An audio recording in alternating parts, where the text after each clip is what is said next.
Assist dry cleaning ಮುದ್ದೆ ಬೇಡ. ಇದನ್ನ ಒಂದು ಕಲೆಯನ್ನು ರಿಮೂವ್ ಮಾಡಲಿದೆ. ಸ್ಟೈನ್ ರಸ್ಟ್ ಏನು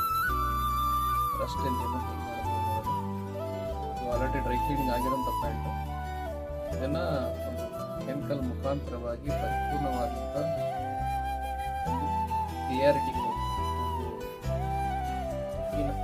ಪರಿಪೂರ್ಣವಾಗಿ ತೆಗೆದ ಜಸ್ಟ್ ತುಂಬ ಪವರ್ಫುಲ್ ಆಗಿರುವಂಥ ಕೆಮಿಕಲ್ಲು. ಇದನ್ನು ನಾವು ಆ್ಯಕ್ಚುಲಿ ಹ್ಯಾಂಡ್ ಗ್ಲೌಸ್ ಹಾಕ್ಕೊಂಡೆ ಯೂಸ್ ಮಾಡೋದು. ಈಗ ನಾವು ಸ್ವಲ್ಪ ಇದನ್ನು ಕಂಟಿನ್ಯೂಸ್ ಆಗಿ ಯೂಸ್ ಮಾಡೋದ್ರಿಂದ ಇದ್ರ ಬಗ್ಗೆ ನಾವು ಸ್ವಲ್ಪ ಜಾಗ್ರತೆ ವಹಿಸ್ಕೊಂಡಿದ್ದೇವೆ. ಇದನ್ನು ನಾವು ಸೇಫಾಗಿ ಹ್ಯಾಂಡ್ ಗ್ಲೌಸ್ ಹಾಕ್ಕೊಂಡು ಮಾಡ್ತೀವಿ. ಆದರೆ ಯಾರಾದರೂ ಮತ್ತೆ ಫಸ್ಟ್ ಟೈಮ್ ಮಾಡೋದಕ್ಕೆ ದಯವಿಟ್ಟು ಹ್ಯಾಂಡ್ ಗ್ಲೌಸನ್ನು ಧರಿಸ್ಕೊಳ್ಳಿ. ಯಾಕಂದರೆ ಈ ಹ್ಯಾಂಡ್ ಗ್ಲೌಸ್ ಧರಿಸ್ಕೊಳ್ಳದೆ ಹೋದರೆ ಕೈ ವಿತಿನ್ ಸೆಕೆಂಡಲ್ಲೇ ಸುಟ್ಟಾಗ್ಬಿಡುತ್ತೆ.